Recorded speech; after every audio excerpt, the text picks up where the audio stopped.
ఎక్కడేసిన గొంగలి ఆత్మీయ జీవితంలో అక్కడే ఉండడానికి కారణం లౌకికాత్మ.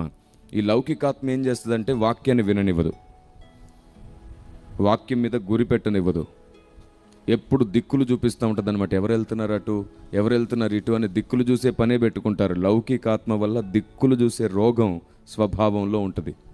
రెండోది అది. మూడవది, లౌకికాత్మ వల్ల ప్రార్థించే మనసు రాదు.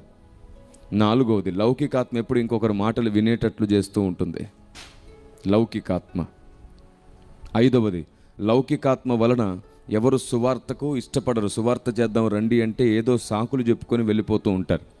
హలో, దిక్కులు చూసే రోగమా, ఇటు చూడు, నీ రోగము దేవుడే తొలగించునుగాక.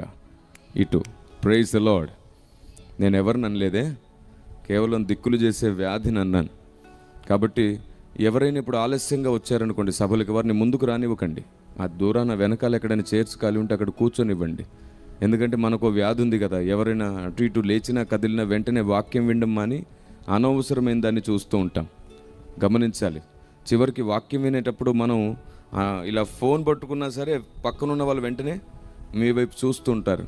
కాబట్టి దేవుని వాక్యమును ధ్యానించేటప్పుడు, దేవుని ఉద్దేశములను ధ్యానించేటప్పుడు కొంచెం జాగ్రత్త వహించాలి.